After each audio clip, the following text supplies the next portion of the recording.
नमस्कार प्रिय दर्शकों, मैं कमल आप सबका हार्दिक अभिनंदन करता हूं आपके अपने इस प्यारे यूट्यूब चैनल एस्ट्रो कमल में।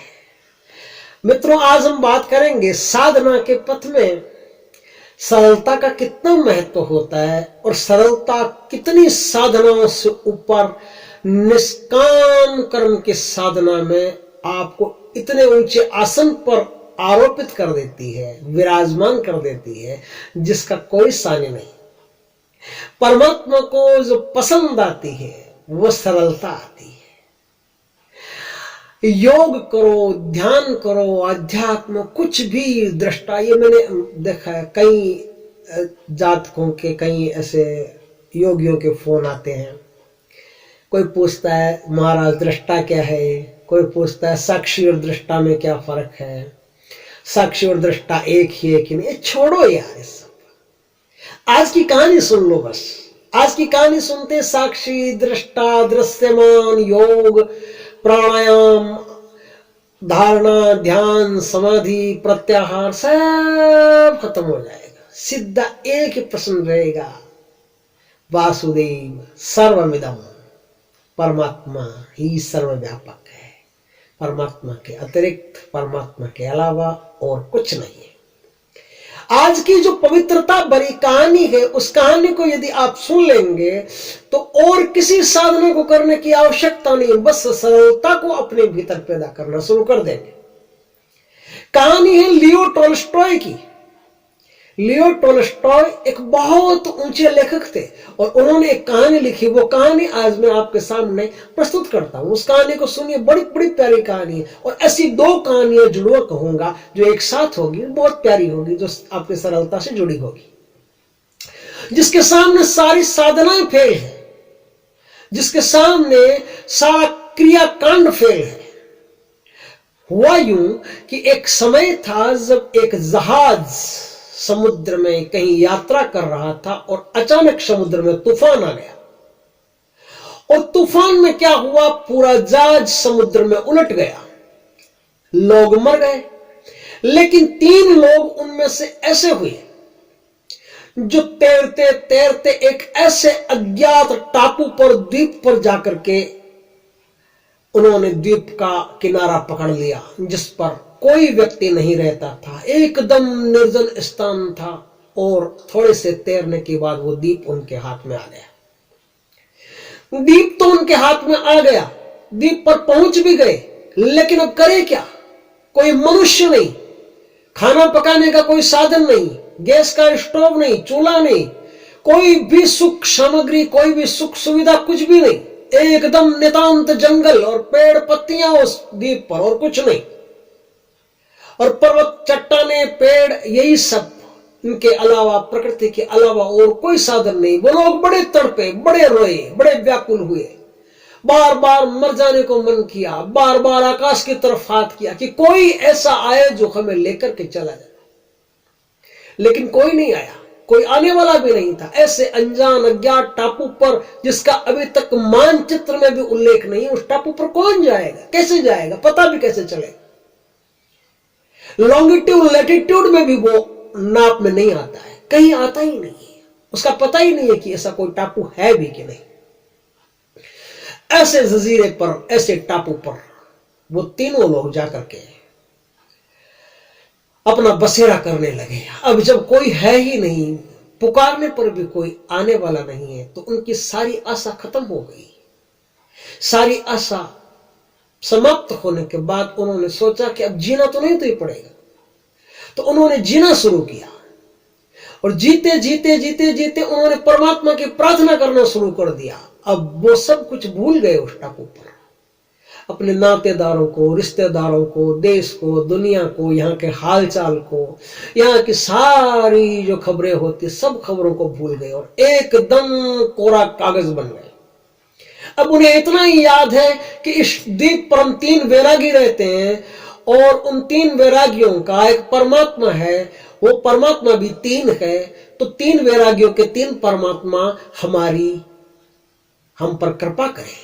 हे 3 वैरागियों के 3 परमात्मा हम पर कृपा करें। इससे ज्यादा अब उन्हें कोई प्रार्थना नहीं आती।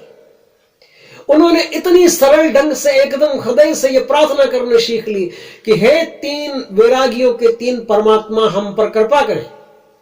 बस इससे आगे इससे पीछे क्या कृपा करें ये भी उनको पता नहीं रहा, कैसे कृपा करें ये भी उनको पता नहीं रहा, क्या करना है कृपा करके ये भी उनको पता नहीं रहा, और कृपा का करेंगे क्या इसका भी उनको कोई भान नहीं। सिर्फ इतना शब्द पता कि हे परमात्मा, हे तीन वैरागियों के तीन परमात्मा, हम पर कृपा कर।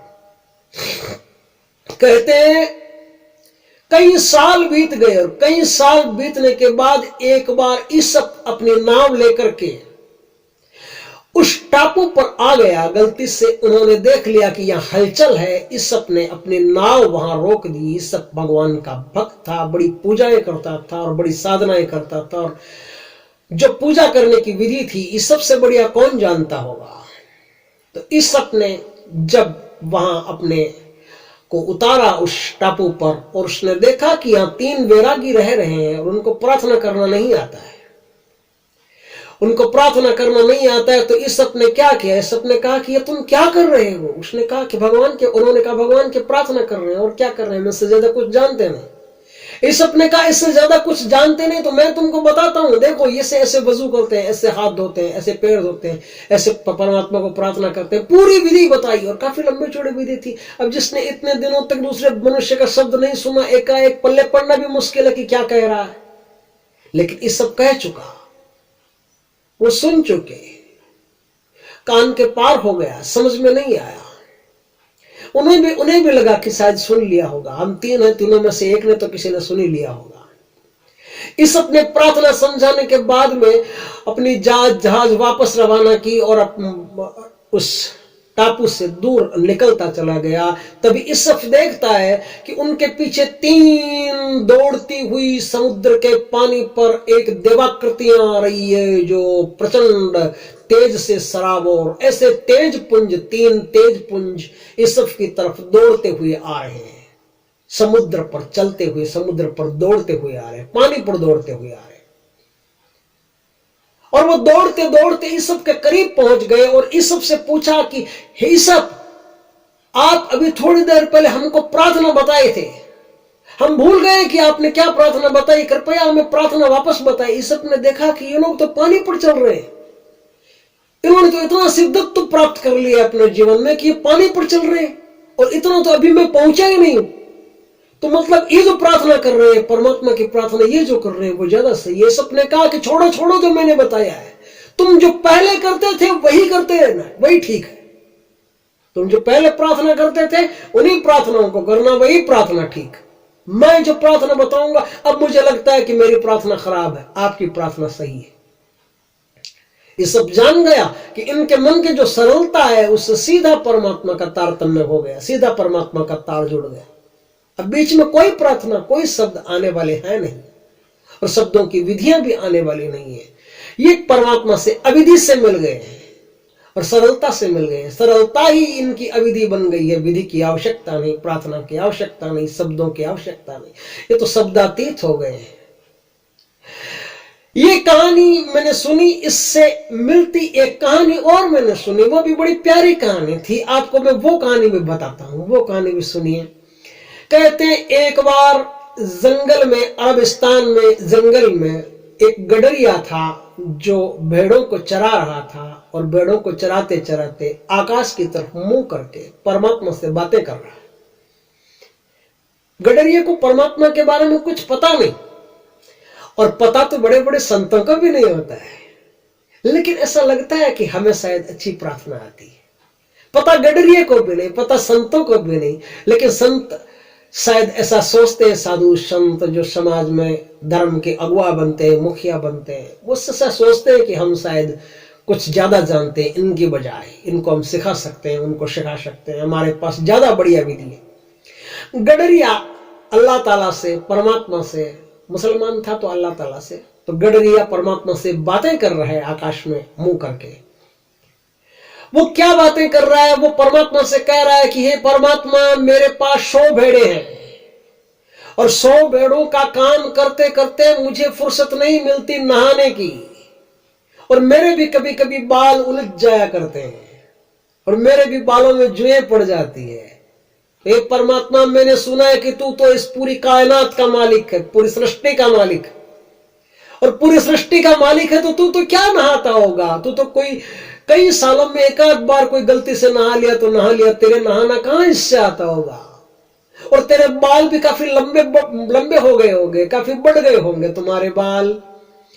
आओ धरती पर, और तुम्हारे बाल जो इतने लंबे बढ़ गए होंगे, उन बालों में जुएं भी पड़ गई होगी। देखो परमात्मा, मैं तुम्हारे लिए कंघी लाया हूं और तेल लाया हूं, तुम भाड़ में जाने दो दुनिया को। तुम थोड़ी देर के लिए नीचे आ जाओ, थोड़ी देर के लिए मेरे पास बैठ जाओ, मैं इस कंघी से तुम्हारे बाल संवार दूंगा। और ये तेल लाया हूं, ये तेल लगा दूंगा, तुम्हारे बालों से जुएं निकाल दूंगा। ए परमात्मा, क्यों देर करते हो? आ जाओ मेरे पास, मैं तुम्हारी सेवा के लिए आया हूं, मैं तुम्हारे लिए कंघी लाया हूं। कहते हैं उस स्थान पर, उस जंगल में यहूदी धर्म के संस्थापक हजरत मूसा गुजर रहे थे। हजरत मूसा ने जब सुना कि यह आदमी परमात्मा को नीचे बुला रहा है, उनके बाल संवारने की बात कर रहा है, उनके बालों में से जुएं निकालने की बात कर रहा है, तो हजरत मूसा ने उसे डांटा। बोला, मूर्ख, बेवकूफ, क्या करता है तू? परमात्मा को, अल्लाह ताला को ऐसे नीचे बुलाता, उनके कोई बालों में जुएं पड़ती है? अरे बेवकूफ, अल्लाह ताला के बालों में जुएं नहीं पड़ सकती, अल्लाह ताला के बाल कभी गंदे नहीं हो सकते। तू गलत प्रार्थना करता है, तू दंड का भागी हो जाएगा। गडरिया जब हजरत मूसा को देखा और इतने ऊंचे आदमी को, इतने बढ़िया लबादे में जो ज्ञानी है, विद्वान है, उसको देखा तो डर गया। कि गडरिये को लगा कि शायद हो सकता है मैं ही गलत प्रार्थना कर रहा हूं। तो गडरिये ने कहा कि हे महाशय, कृपा करके मुझे सही प्रार्थना करना सिखा दीजिए। तो अब हजरत मूसा गडरिये को सही प्रार्थना सिखा रहे हैं कि देखो, ऐसे वजू करना पड़ता है, हाथों को ऐसे धोना, पैरों को ऐसे धोना, ऐसे बैठना, वज्रासन में बैठना, नमाज के स्टाइल में बैठना, वो सारी विधि बताते हैं कि ऐसे करना। फिर ला इलाहा इल्लल्लाह या मोहम्मद रसूलुल्लाह, जो भी वो बोलते थे वो उन्होंने कहा कि ऐसे बोलना शुरू करो। ये प्रार्थना होती है भगवान की, अल्लाह की, ऐसी प्रार्थना होती है। गडरिये ने कहा कि अच्छा ऐसा होता है, मुझे पता नहीं था, आज से मैं जैसा आप बताते हैं वैसा करूंगा। ठीक। कहते हैं कि हजरत मूसा वहां से 2 खेत आगे नहीं चला होगा, तभी आकाश से परमात्मा बोलना शुरू किया। परमात्मा ने आकाशवाणी की कि अरे मूर्ख मूसा, मैंने तुझे धरती पर भक्त बनाने के लिए भेजा है या भक्तों को बिगाड़ने के लिए भेजा है? वो सीधा सीधा मुझसे बातें कर रहा था, सीधा सीधा, बिना किसी विधि के, बिना किसी तरीके के, एकदम चित्त से, एकदम सरलता से मुझसे बातें कर रहा था। और तू उसे विधियां सिखा आया, तू उसे संस्कार सिखा आया, तू उसे तरीके सिखा आया, और तरीकों में, तेरे संस्कारों में, तेरे विधियों में, तेरे वो आदमी उलझ गया और कभी दिल से प्रार्थना नहीं कर पाएगा। जरूरी नहीं कि जो नमाज पढ़ते हैं दिल से पढ़ लेंगे। अरे जो दिल से बात करता है उसको विधि की आवश्यकता नहीं पड़ती। हजरत मूसा ने जब परमात्मा की आवाज सुनी तो हजरत मूसा 2 खेत आगे से दौड़ता हुआ, भागता हुआ वापस आया और आके गडरिये के पैर पकड़ के बोला कि अरे भाई, मेरी बात सुन मेरी बात, जो प्रार्थना अभी मैंने तेरे को सिखाई थी वो प्रार्थना तू भूल जा, वो प्रार्थना गलत है। तू जो प्रार्थना कर रहा था वो प्रार्थना सही है। क्योंकि हजरत मूसा भी मान गया कि सरलता से यदि आप परमात्मा से कुछ भी कहते हैं तो वही प्रार्थना है। जरूरी नहीं कि आप शब्दों को सजा करके बोले, जरूरी नहीं कि आप वेदों के अनुकूल शब्दों को बोले, जरूरी नहीं कि आप कुरान के अनुकूल शब्दों को बोले, जरूरी यह है कि आप परमात्मा से दिल से बोले। जो आदमी परमात्मा से दिल से बात करने लग गया उसे किसी विधि की जरूरत नहीं, उसे सिर्फ सरलता की जरूरत है। और सरलता उसके अंदर समाई हुई है, सरलता उसके अंदर बैठी हुई है। कहानी अच्छी लगी हो तो और भी मित्रों को शेयर करें। जय श्री कृष्ण मित्रों।